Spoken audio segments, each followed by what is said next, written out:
Os 3 maiores serial killers do mundo. Você não vai acreditar no que eles fizeram.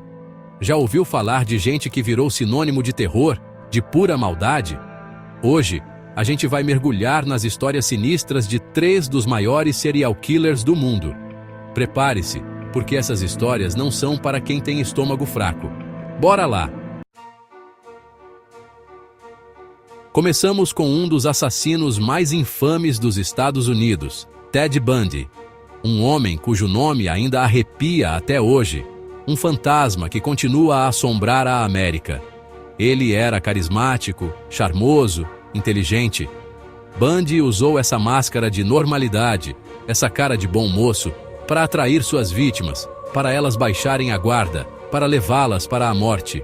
Ele confessou ter matado mais de 30 mulheres entre os anos 70 e 80, mas os investigadores acreditam que o número real, o número de vidas que ele tirou, pode ser muito maior.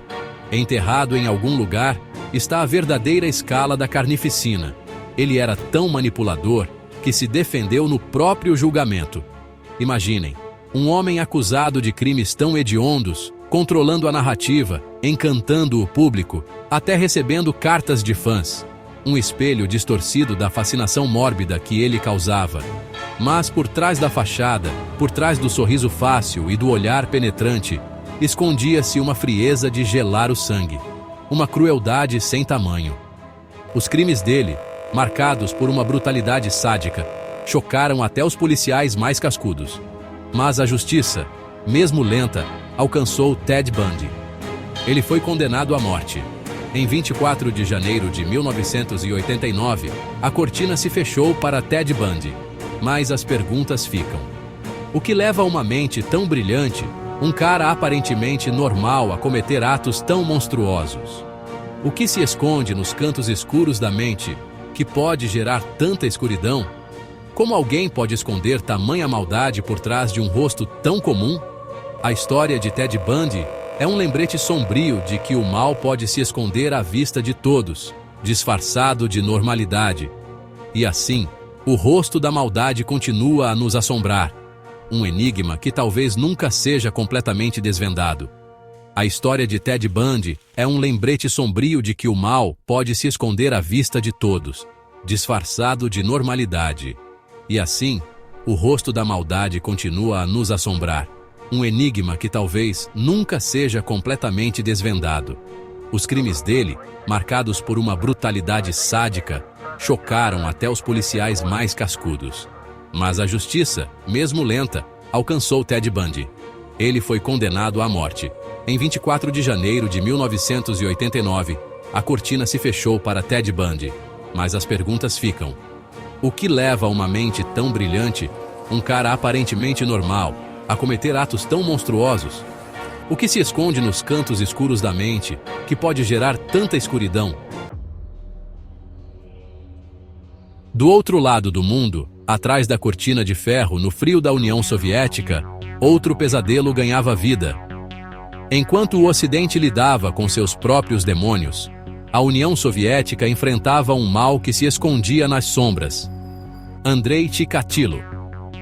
O estripador de Rostov, como ficou conhecido, aterrorizou a população por décadas. Sua presença era um fantasma constante, um nome que causava calafrios. Ele foi responsável por pelo menos 52 assassinatos brutais entre 1978 e 1990. Cada crime era mais horrível que o anterior, deixando um rastro de medo e desespero. 52 vidas apagadas, famílias destruídas, um rastro de horror na União Soviética. O impacto de suas ações foi sentido em cada canto do país. Chikatilo escolhia vítimas vulneráveis, mulheres e crianças, atraindo-as para florestas e lugares isolados perto de Rostov. Ele sabia como manipular e enganar, tornando-se um mestre da ilusão. Ele era um predador, espreitando nos cantos da sociedade, esperando o momento certo para atacar. Sua paciência e crueldade eram incomparáveis. O jeito que ele agia, a brutalidade dos crimes, chocou até os investigadores mais experientes. Cada cena de crime era um pesadelo, um quebra-cabeça macabro. Ele torturava, mutilava e estuprava suas vítimas com uma fúria animalesca, uma sede de sangue sem fim. Sua violência era desumana, quase inimaginável. A União Soviética, com seu sigilo e propaganda, tentou esconder os crimes de Chikatilo. O regime não queria admitir que um monstro andava livre entre eles. O mal que ele fazia era uma mancha no ideal soviético, uma ferida aberta. A imagem de uma sociedade perfeita estava em ruínas. Mas a verdade, como sangue na neve, não podia ser escondida para sempre. Eventualmente, os segredos sombrios vieram à tona. A pressão do povo e o número crescente de vítimas forçaram as autoridades a finalmente reconhecer o monstro que estava solto. A indignação pública não podia mais ser ignorada. Em 1990, depois de uma investigação difícil, cheia de percalços, Andrei Chikatilo foi finalmente pego. Sua captura trouxe um alívio temporário, mas as cicatrizes permaneceram. Ele foi julgado, condenado à morte. O julgamento foi um espetáculo, um momento de justiça, aguardado por muitos. Em 14 de fevereiro de 1994, o estripador de Rostov foi executado com um tiro na nuca. Sua morte marcou o fim de um capítulo horrível, mas a cicatriz dos seus crimes, a marca que ele deixou na história, continua assombrando a Rússia até hoje. A memória de suas atrocidades é um lembrete sombrio do mal que pode se esconder em qualquer sociedade. Capítulo 3. Pedro Lopes, o monstro dos Andes que pode estar entre nós.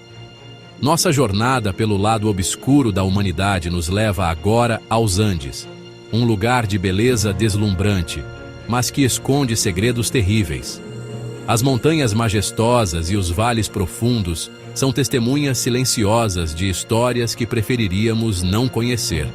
É lá que a gente encontra a história de Pedro Lopes, o monstro dos Andes. Um homem cujo nome se tornou sinônimo de terror e crueldade. Um nome que corre pelos ventos. Um fantasma que assombra os vilarejos. As pessoas sussurram seu nome com medo, lembrando das atrocidades que ele cometeu. Nascido na Colômbia, Pedro Lopes confessou ter matado mais de 300 meninas em 3 países da América do Sul: Colômbia, Equador e Peru. Suas confissões chocaram o mundo e deixaram uma marca indelével na história criminal. Um número absurdo, uma trilha de morte e sofrimento que atravessa fronteiras. Cada país carrega as cicatrizes deixadas por seus atos monstruosos. Lopes mirava em crianças vulneráveis, meninas pobres, indígenas, que viviam em comunidades esquecidas. Ele sabia onde encontrar suas vítimas, explorando a pobreza e a falta de proteção. Ele se aproveitava da inocência delas, da vulnerabilidade, para levá-las para a morte. Prometia-lhes um futuro melhor, apenas para arrastá-las para um destino trágico. O jeito que ele matava era cruel, com violência sexual, tortura e estrangulamento. Cada ato era um testemunho de sua desumanidade e desprezo pela vida. Ele as matava como quem quebra bonecas, com uma frieza desumana, sem nenhum valor pela vida. Para ele, elas eram apenas objetos descartáveis. A captura dele foi quase por acaso, um golpe de sorte em meio a tanto horror. Em 1980, depois de uma tentativa de sequestro frustrada, Lopes foi preso no Equador. Sua prisão trouxe um alívio temporário, mas a história estava longe de terminar. Mas o que aconteceu depois é inacreditável, algo que desafia a compreensão e a lógica. Pedro Lopes, o monstro dos Andes, o homem que confessou ter matado mais de 300 crianças, foi solto depois de cumprir só 14 anos de prisão no Equador. Uma decisão que deixou o mundo em choque e as famílias das vítimas em desespero.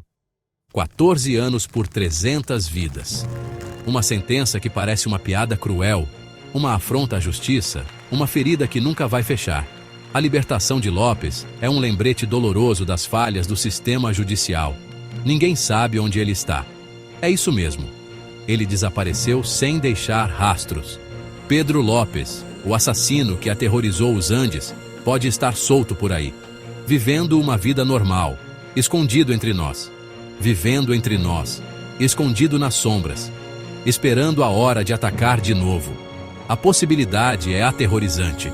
A história de Pedro Lopes é um lembrete assustador de que o mal pode estar em qualquer lugar e que a justiça, às vezes, falha miseravelmente.